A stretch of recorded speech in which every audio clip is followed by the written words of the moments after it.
एक राजा की 6 पत्नियां थीं। राजा उन सभी को बहुत चाहता था। वह बहुत ही नेक दिल और प्रजावत्सल राजा था। राजा जयसिंह के राज्य में पशु पक्षियों से लेकर मनुष्य तक सब खुश थे, परंतु राजा के मन में एक गहरा दर्द छिपा था। उनकी 6 पत्नियां थीं, पर उनमें से कोई भी उसे संतान सुख नहीं दे पाई थी। यह दर्द हमेशा उनको कचोटता रहता था। राजा ने इसके लिए अनेकों यज्ञ और पूजा पाठ करवाए। जिस पंडित ने जैसा बोला, राजा ने वैसा ही किया, पर किसी की कोई भी युक्ति काम न आई। संतान की चाह में राजा ने एक एक करके 6 शादियां की, पर किसी भी रानी से उसे संतान सुख की प्राप्ति नहीं हुई। एक दिन राजा जयसिंह शिकार के लिए जंगल गए। वहां एक मृग का पीछा करते करते वह जंगल में दूर तक निकल गए। मृग तो भाग निकला, पर अब राजा भूख और प्यास से व्याकुल हो गया। तभी राजा के कानों में पानी के बहने की ध्वनि पड़ी। ध्वनि सुनते ही राजा की जान में जान आई। सोचा, जरूर आसपास ही कोई पानी का झरना है। भूख ना सही, कम से कम प्यास तो मिटेगी। राजा ने ध्वनि की दिशा में तेजी से अपना घोड़ा दौड़ा दिया। जल्द ही राजा की आंखों के सामने एक बड़ा झरना था। पर जब राजा झरने के पास गया, तभी उसके कानों में एक स्त्री की आवाज पड़ी। अंधे हैं क्या? दिखाई नहीं देता? एक लड़की स्नान कर रही है। भूख प्यास से व्याकुल राजा ने उस तरफ ध्यान ही नहीं दिया था। लड़की की आवाज सुन राजा चौंक गया। उसने तुरंत अपना मुंह फेर लिया और बोला, क्षमा करें देवी, मैं इस जंगल में बहुत देर से भूखा प्यासा भटक रहा हूं, जिससे विचलित होने के कारण मैं आपको देख नहीं पाया। इतना कहकर राजा कुछ दूर जाकर खड़ा हो गया। कुछ ही पलों में वह लड़की स्नान से निवृत्त होकर राजा के पास आई। उसने सूखे वस्त्र धारण किए थे और हाथ में कुछ फल लिए हुए थे। वह राजा के पास आकर बोली, महाशय, अब आप पानी पी सकते हैं। राजा ने झरने से पानी पिया और लड़की के दिए फल खाए। पानी और फल से उनकी भूख प्यास शांत हुई। राजा ने लड़की की ओर देखा और पूछा, हे सुंदरी, तुम कौन हो और इस जंगल में अकेली क्या कर रही हो? लड़की ने जवाब दिया, मेरा नाम मोहिनी है। मैं पास के गांव में रहती हूँ। रोज यहाँ स्नान करने आती हूँ और जंगल से लकड़ियां इकट्ठा करती हूँ। ये झरना जंगल के बीच में है, इसीलिए यहाँ कोई नहीं आता।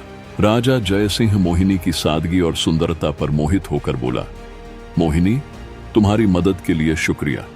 आज तुमने मेरी जान बचाई है, वरना भूख प्यास से मेरे तो प्राण निकलने वाले थे। मोहिनी बोली, महाशय, अब आप भी अपना परिचय दीजिए।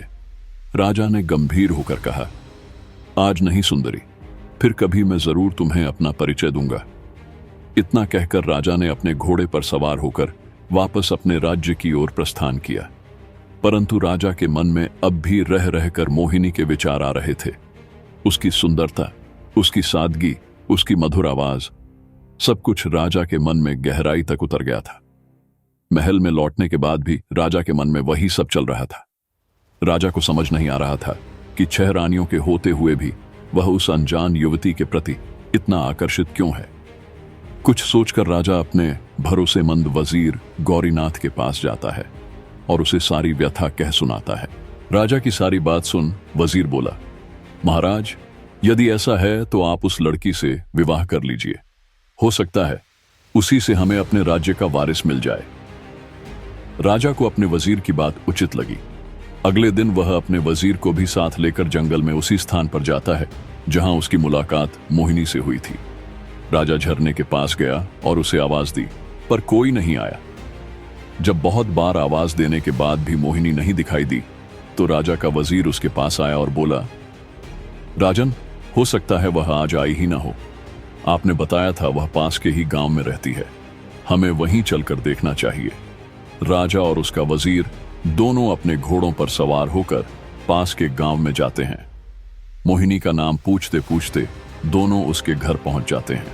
भीनी खुशबू से कुछ देर के लिए तो मंत्री जी भी मदमस्त हो जाते हैं।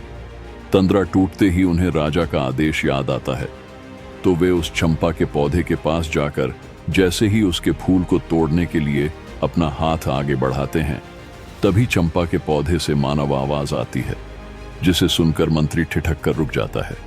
चंपा का पौधा बोला, हे बांस भैया, हमारे मंत्री जी मेरे फूल तोड़ने आए हैं, इनको फूल दूं या लगूं आकाश?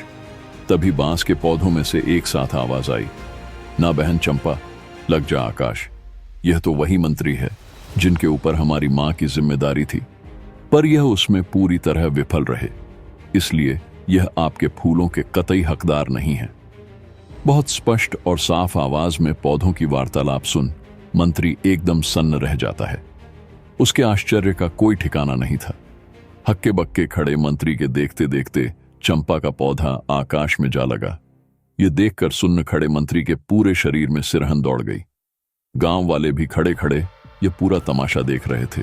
तभी बांस के पौधों से आवाज आती है, जाइए मंत्री जी और अपने राजकार्य को देखिए, आप किसी इंसान की जिम्मेदारी लेने के योग्य नहीं हैं। मंत्री भौचक्का खड़ा बांस के पौधों को देखता हुआ सब सुन रहा था। आगे बांस का पौधा कहता है, मंत्री जी, राजा महाराज तो युद्ध में चले गए थे, उनके बाद हमारी मां की देखरेख का दायित्व आपका ही था, और कुछ नहीं तो कम से कम हमारी मां के प्रसव के दौरान तो वहां हाजिर रहकर यह देखते कि उन्हें किसी बात की कोई परेशानी तो नहीं, पर आपने तो उनकी कोई खैर खबर तक नहीं ली। बांस के पेड़ों की आवाज सुन हैरान खड़ा मंत्री विचार करता है कि यह पौधे बोल कैसे रहे हैं और इतना सब कैसे जानते हैं। वह सोचता है, बात तो बिल्कुल सही कह रहे हैं, मैंने रानी राजलक्ष्मी की कोई सुध नहीं ली। यह सोचकर मंत्री आत्मग्लानि से भर उठता है। उसे एहसास होता है कि उससे बहुत बड़ी भूल हो गई। राजा की गैर हाजिरी में उसे रानी राजलक्ष्मी को गर्भावस्था में संभालना चाहिए था। मंत्री सोचते हैं, इसका मतलब क्या रानी राजलक्ष्मी के साथ कोई बड़ा षड्यंत्र हुआ था या कुछ और बहुत बुरा जो वह नहीं। यह विचार आते ही उसने जब यह सब उन पौधों से जानना चाहा तो उनमें से कोई आवाज नहीं आई। जब बहुत प्रयास करने पर भी पौधों ने कोई जवाब नहीं दिया तो हैरानी के साथ साथ आत्मग्लानि से भरे मंत्री जी बोझिल हृदय के साथ वापस राजमहल की तरफ चल पड़ते हैं। वहां पहुंचकर वह सारा किस्सा राजा जयसिंह को कह सुनाते हैं और बोले, महाराज क्षमा करें, पर मुझे लगता है राजमहल में कोई षड्यंत्र तो जरूर हुआ है। महाराज, आपकी गैर हाजिरी में मैं राजरानी की अच्छी तरह देखभाल नहीं कर पाया। आज उन पौधों की बात सुनकर ऐसा लग रहा है महाराज जैसे राजमहल में रानी राजलक्ष्मी के साथ कुछ बहुत बुरा हुआ है। मैंने उन पौधों से जानने की बहुत कोशिश की, लेकिन उन्होंने मुझे कुछ नहीं बताया। इसलिए मेरा आपसे अनुरोध है कि आपको खुद वहां जाकर उन पौधों से बात करनी चाहिए। हो सकता है वह आपको सारी बात बता दें। भरोसेमंद वजीर गौरीनाथ की पूरी बात सुन राजा जयसिंह कहते हैं, ठीक है मंत्री जी, हम वहां अवश्य जाएंगे और साथ में अपनी 6 रानियों को भी लेकर जाएंगे। राजा की बात सुन मंत्री जी बोले, महाराज, मेरी आपसे एक गुजारिश है, मैं छोटी रानी राजलक्ष्मी को भी अपने साथ वहां लेकर जाना चाहता हूं। राजा बोले, ठीक है मंत्री जी, आप ऐसा कर सकते हैं, पर वह दुष्ट मेरी आंखों के सामने ना आने पाए, इस बात का ध्यान रखना। मंत्री बोला, जी महाराज।